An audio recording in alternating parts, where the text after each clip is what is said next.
अस्सलाम वालेकुम स्टूडेंट्स, कैसे हैं सब? होप सो सब ठीक ठाक होंगे। अच्छा जी, आज कंप्यूटर साइंस का हम चैप्टर नंबर 3 जो है वो डिस्कस करेंगे, स्टार्ट करेंगे और उसको जो है हम देखेंगे कि किस तरह से उसमें हम HTML जो हमारे पास हाइपर टेक्स्ट मार्कअप लैंग्वेज है उसको यूज़ करते हुए वेबसाइट क्रिएट कर सकते हैं। तो आप अपनी बुक्स खोल लें।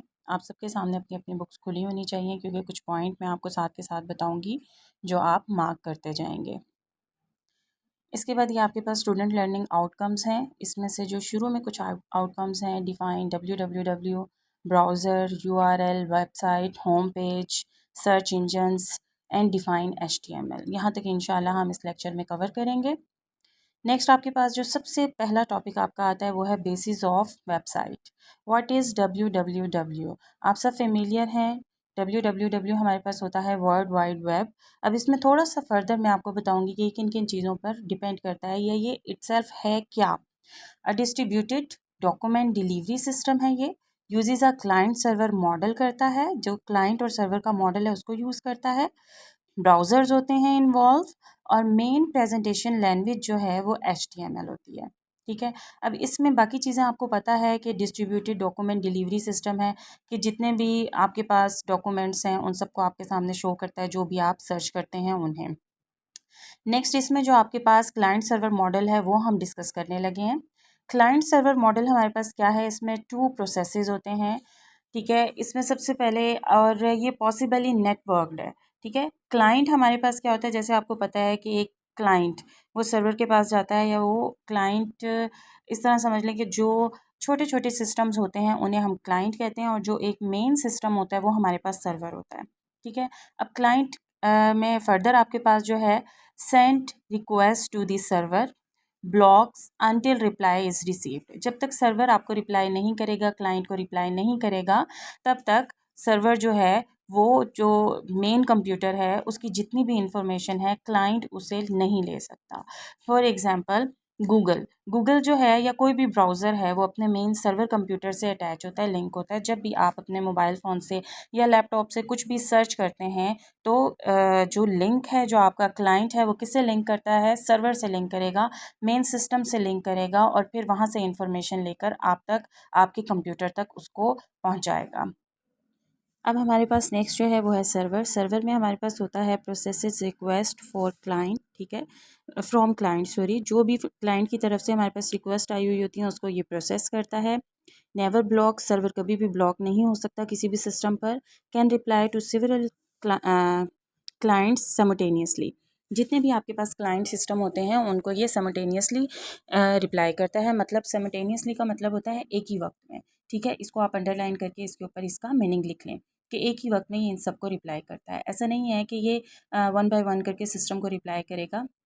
जैसे कि आप गूगल से सर्च करते हैं, तो जब आप सर्च करते हैं तो गूगल किधर से इन्फॉर्मेशन आपको लेके देता है, हमेशा सर्वर कंप्यूटर से, क्योंकि जितनी भी इन्फॉर्मेशन है वो सर्वर में स्टोर होती है। अब जब मैं सर्च कर रही हूँ, आप कर रहे हैं, और भी बहुत से स्टूडेंट सर्च कर रहे हैं, एट अ टाइम बहुत से लोग सर्च कर रहे होते हैं, तो ऐसा नहीं है कि सर्वर हमें वन बाय वन करके रिप्लाई करेगा। सर्वर जो है वो एक ही टाइम में सबको रिप्लाई कर सकता है। ये एग्जाम्पल जो मैंने आपको कोट किया उससे रिलेटेड ये एक डायग्राम है आपके पास। नेक्स्ट हमारे पास है what is browser. A browser is a software that is use to access the internet. ये एक सॉफ्टवेयर होता है जो इंस्टॉल करते हैं आप अपने मोबाइल फ़ोन्स में और अपने लैपटॉप्स में, और इसको यूज़ करने के लिए आपको इंटरनेट ज़रूरी होता है। अगर आपके पास इंटरनेट नहीं है तो आप ब्राउज़र को यूज़ करते हुए कोई भी इंफॉर्मेशन हासिल नहीं कर सकते। The most common browser software title on the market are Microsoft Internet Explorer, ये जो आपके पास ई का साइन बना हुआ है ब्लू कलर का, फिर है गूगल क्रोम, फिर Mozilla Firefox, Apple safari and opera. ये सारे हमारे पास जो हैं ये ब्राउज़र्स हैं। ठीक है। नेक्स्ट पेज देखें, पेज नंबर 37। यहाँ पर आपके पास सबसे पहले डेफिनेशन है व्हाट इज़ URL। क्वेश्चन है, ये सारे जितने भी क्वेश्चन बने हुए हैं व्हाट इज़ करके ये अनसीन है। ये डेफिनेशन आपने ज़रूर इनको लर्न करना है। ठीक है, अनसीन के लिए। अच्छा, URL हमारे पास क्या है, हमने 6-7 में भी पढ़ा है कि यूनिफॉर्म रिसोर्स लोकेटर होता है। ये क्या होता है, ये एक रेफरेंस होता है टू अ वेबसाइट। जितनी भी वेबसाइट बनी हुई होती हैं उनका एक रेफरेंस होता है। ठीक है। वेब रिसोर्स होता है that specify its location on a computer network. जितना भी कंप्यूटर नेटवर्क है उस पर इसकी लोकेशन को ये स्पेसिफाई करता है, फिक्स करता है। एंड अ मैकेनिज़्म, मैकेनिज़्म क्या होता है हमारे पास, तरीक़ेकार, इसका मीनिंग जो होता है वो तरीक़ेकार होता है। और इसको फर्दर आप यूज़ कर सकते हैं कि किसी भी काम को करने का जो तरीका होता है उसको हम मैकेनिज़्म कहते हैं। ठीक है। फॉर रिट्राइविंग इट, रिट्राइविंग होता है हासिल करना। जो भी आपने मतलब एक लिंक डाला है, फॉर एग्जांपल आप डीपीएस की साइट को एक्सेस करना चाह रहे हैं तो आप क्या करेंगे, आप लिखेंगे www.dps-Kasur या आप उसको .edu.pk, ठीक है, उसका यूनिफॉर्म रिसोर्स लोकेटर डालेंगे। कहाँ पर करेंगे इसको यूज़, आप इसको वेब ब्राउज़र में यूज़ करेंगे, इसलिए इससे पहले हमने क्या पढ़ा है, वेब ब्राउज़र। तो जैसे ही आप इसको एंटर करेंगे आपके पास नीचे जो वेबसाइट है डीपीएस की वो ओपन हो जाएगी। अच्छा, यहाँ पर साथ ही आपको एक छोटा सा नीचे एक एग्जांपल दी हुई है, यूआरएल एड्रेस दिया हुआ है, किसका, एग्जांपल के तौर पर दिया हुआ है, उसमें बीच में आपके पास लिखा हुआ है जी www.example। ठीक है। अब यहाँ पर HTTP आपके पास है जी प्रोटोकॉल, इसको पूरे जो HTTP है, HT है हाइपर टेक्स्ट, T आ जाता है ट्रांसफ़र, P फॉर प्रोटोकॉल, तो इसको हम कहते हैं हाइपर टेक्स्ट ट्रांसफ़र प्रोटोकॉल। फिर आपके पास है www.example.com, ठीक है, जैसे मैंने कहा था एक एग्जांपल दी हुई है, ये जितना आपके पास दिया हुआ है .com तक इसको हम डोमेन कहते हैं। नेक्स्ट आगे कॉम के बाद जितनी भी चीज़ें यूज़ की जाती हैं वो उसकी जो यूआरएल एड्रेस है उसकी एक्सटेंशन होती हैं। ठीक है। अच्छा जी, नेक्स्ट हमारे पास है define website. A website is a collection of web pages. एक जैसे मतलब एक ही टॉपिक पे सेम इन्फॉर्मेशन पर डिफरेंट वेब पेजेस होंगे, कलेक्शन ऑफ वेब पेजेस है मतलब एक से ज़्यादा हैं। एंड रिलेटेड कंटेंट, जैसे मैंने बात की कि कंटेंट जो हमारा टॉपिक है वो सेम होना चाहिए, that is identified by a common domain name and published on at least one web server. तो आप डीपीएस की वेबसाइट देख सकते हैं, आप किसी भी यूनिवर्सिटी की, पंजाब की पीयू यूनिवर्सिटी जो है उसकी अगर आप खोलते हैं, जो आपके पास पेज ओपन होता है, जो उसकी साइट ओपन होती है वो क्या होता है, वेबसाइट होती है। और उस पर उसी जो हमारे पास ऑर्गेनाइजेशन है या कोई भी ऐसी एक कंपनी है, फर्म है, इंडस्ट्री है, कुछ भी है, ठीक है, उसकी सारी जो अपनी इंफॉर्मेशन है, उसका जो कंटेंट है वो सारे का सारा उसी के बारे में होगा और किसी और चीज़ के बारे में नहीं होगा। मतलब कि उनके एडमिशन कैसे होते हैं, उनके फ़ीस स्ट्रक्चर क्या हैं, वो कौन-कौन से आपको सब्जेक्ट जो हैं वो ऑफ़र दे रहे हैं, ठीक है? तो सारा कंटेंट जो है वो उसी ऑर्गेनाइजेशन से रिलेटेड होगा। आप अगर डीपीएस की वेबसाइट ओपन करेंगे तो कुछ इस तरह से आपके सामने एक पेज ओपन होगा। ठीक है, यहाँ पे डिफरेंट इन्फॉर्मेशन दी गई है अपने स्कूल के बारे में, डीपीएस के बारे में। ठीक है। नेक्स्ट आप पेज टर्न करें, पेज नंबर 38। यहाँ पर आपके पास टॉपिक जो है वो है व्हाट इज़ होम पेज। ठीक है, होम पेज क्या होता है, जो मेन टाइटल पेज आपके पास किसी भी साइट का ओपन होता है, फर्स्ट पेज, उसको हम कहते हैं home page. The title page of any website is called home page. ये डीपीएस का आपके सामने होम पेज ओपन हुआ हुआ है। जो साइट आप खोलेंगे www.dps.edu.com, तो आपके पास ये होम पेज आएगा।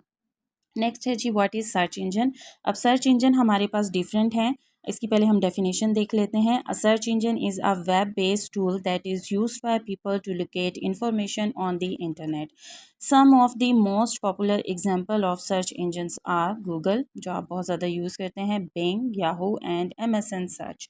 आपके सामने इनके लोगो भी दिए हुए हैं। ठीक है, ये सारे हमारे पास सर्च इंजन्स हैं। ये वेब ब्राउज़र नहीं है, सर्च इंजन है। आपको पता होना चाहिए कि डिफ्रेंशिएट आप कर सकें कि वेब ब्राउज़र क्या है और हमारे पास सर्च इंजन क्या है।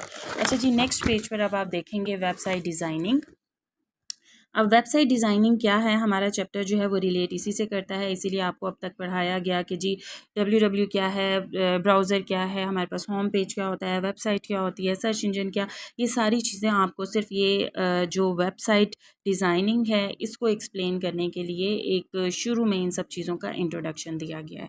अच्छा जी, यहाँ पर है जी website design refers to the design to websites that are displayed on the internet. और ये डायग्राम में आपके पास क्लियर हो रहा है कि जो आपके वेबसाइट के डिज़ाइन होते हैं, जो इंटरनेट पर आपके पास आपके कंप्यूटर में डिस्प्ले होते हैं, फॉर एग्जांपल आप किसी भी कपड़ों से रिलेटेड किसी ब्रांड की अगर साइट खोलते हैं, आप लैमलाइट की खोलें, आप सफ़ायर की, या कोई शूज़ से रिलेटेड ब्रांड है, बैग से रिलेटेड है, तो आपके पास जो एक मेन पेज कलरफुल सा ओपन होता है वो क्या होता है, वो वेबसाइट होती है। अच्छा, अगर आप इसी डायग्राम के नीचे देखें तो लिखा हुआ है for web designing there are two portions of web designing. यहाँ पर दो तरह के पोर्शन होते हैं वेब डिज़ाइनिंग के, एक होता है फ्रंट एंड डिज़ाइन और दूसरा है back and design. Front end design it includes HTML5, adobe Photoshop, CSS3, इसमें से आप 3 से 4 मतलब याद कर लें लिखने के लिए। बैक एंड डिज़ाइन में इट इंक्लूड्स वेब डेवलपमेंट है, जावास्क्रिप्ट है, DHTML है। अच्छा, ये यूज़ क्या यूज़ है फ्रंट एंड डिज़ाइन का? फ्रंट एंड जो हमारे पास होता है वो डिज़ाइन होता है, वो वेबसाइट होती है जो यूज़र देख सकते हैं। एक कलरफुल सी आपके आगे जो डिस्प्ले होती है गूगल सर्च करने के बाद, उसको हम कहते हैं फ्रंट एंड। और जो बैक एंड पे आप लोग काम करते हैं, आप लोग कोडिंग करते हैं, उसको हम कहते हैं बैक एंड। इस डायग्राम में आप देखें तो आपके पास जो फ्रंट एंड है वो ये यूज़र को नज़र आ रहा होता है स्क्रीन पर जब वो सर्च करता है, और जो बैक एंड है इसमें स्लैश और लेस देन ग्रेटर देन के साइन ये हम HTML में यूज़ करेंगे और हम इनको यूज़ करते हुए कोडिंग करेंगे, ठीक है। तो ये बैक एंड पर एक डेवलपर जो है वो इसको डिज़ाइन कर रहा होता है। नेक्स्ट नीचे आपको एक छोटी सी डायग्राम दी हुई है वेब डिज़ाइनिंग की, इसमें ये सारे पॉइंट्स जो हैं ये सारे वेब डिज़ाइन से जो हैं इंटरलिंक हैं। आपका home page, layout, content, each and everything. अच्छा जी, नेक्स्ट पेज पर हम देखेंगे कि व्हाट इज़ HTML। HTML हमारे पास एक लैंग्वेज है जिसको हम यूज़ करेंगे वेबसाइट क्रिएट करने के लिए, डिज़ाइन करने के लिए। HTML known as hyper text markup language is the language use to create web page. यहाँ तक आपके क्वेश्चन का answer I think question number 4 है, जिस पे लिखा हुआ है व्हाट इज़ HTML। ये इतना आंसर आपने उसके लिए प्रिपेयर करना है। नीचे उसने बताया कि using HTML you can create a web page with text, graphics, sound and video. Hypertext Markup Language is the standard markup language for documents designed to be designed in a web browser. Next उन्होंने आपको बताया कि HTML हमारे पास जो है वो दो parts में डिवाइड हो जाती है, एक है हाइपर टेक्स्ट और दूसरा उसका पार्ट है मार्कअप लैंग्वेज। पहला हमारे पास हाइपर टेक्स्ट क्या है, ये आपके पास क्वेश्चन नंबर 1 है। Hyper text refer to the hyper links that an HTML page में contain www.dpskasur.edu.pk। यहाँ तक कि आपका क्वेश्चन नंबर 1 है। उसके बाद मार्कअप, मार्कअप क्या करता है? Embedded code in documents, codes are called tags that describe the structure of document. Markup language, computer language for describing syntax of tag. Syntax क्या होता है? हमारे पास रूल्स होते हैं, जैसे आपके पास इंग्लिश में ग्रामर के रूल्स होते हैं, आप उनको फॉलो करते हैं, उर्दू में रूल्स होते हैं, आप उनको फॉलो करते हैं। तो इसी तरह हमारे पास कंप्यूटर लैंग्वेज में भी कुछ रूल्स होते हैं जो जिसको हम कहते हैं सिंटेक्स। तो ये डिस्क्राइब करता है, जो मार्कअप लैंग्वेज है ये डिस्क्राइब करता है सिंटेक्स को टैग के लिए। अब टैग क्या है? टैग हमारे पास डिफरेंट टैग्स होते हैं जो इस लैंग्वेज में हम यूज़ करेंगे, पैराग्राफ के लिए, अंडरलाइन के लिए, ब्लॉक के लिए, पिक्चर वहाँ पर डिस्प्ले करने के लिए, ठीक है, लाइन से दूसरी लाइन में स्विच करने के लिए। इस तरह से हम बहुत से टैग्स यूज़ करेंगे इस लैंग्वेज में। तो इंशाल्लाह नेक्स्ट लेक्चर में मैं आपको टैग्स पढ़ाऊँ। अच्छा, जो आपका क्वेश्चन नंबर 1 है उसका आंसर आपके पास ये हाइपर टेक्स्ट से लेके .pk तक है, और फिर उसके बाद आपके पास क्वेश्चन नंबर 2 जो है उसका आंसर आपके पास मार्कअप लैंग्वेज का ये जो एक हमारे पास लाइन बन रही है, computer language for describing syntax of tags, ये उसका आंसर है, ठीक है। और ये यहाँ पर मैंने थोड़े से क्वेश्चन जो हैं उनकी एक पिक्चर ऐड कर दी है ताकि आप यहाँ से क्वेश्चन देख सकें। मैंने आपको फर्स्ट क्वेश्चन करवाया define the term hyper text, उसके बाद मैंने आपको 4 क्वेश्चन करवाया व्हाट इज़ HTML, और मैंने आपको सेकंड क्वेश्चन करवाया what do you know about markup language. तो इंशाल्लाह होप सो आपको ये समझ आ गया होगा। कोई भी इसमें कन्फ्यूजन हो, कोई भी आपने क्वेश्चन करना हो तो आप क्वेश्चन कर सकते हैं। मेरे चैनल का भी आपको पता है तो आप वहाँ पर भी सर्च कर सकते हैं जहाँ आपने होम टास्क की वीडियोस देखी हैं। वहाँ मैं अपने चैनल पर ये लेक्चर अपलोड कर दूँगी, आप वहाँ इस चैनल के कमेंट बॉक्स में जाकर मुझसे क्वेश्चन भी कर सकते हैं। अपना ख्याल रखें। अल्लाह हाफ़िज़।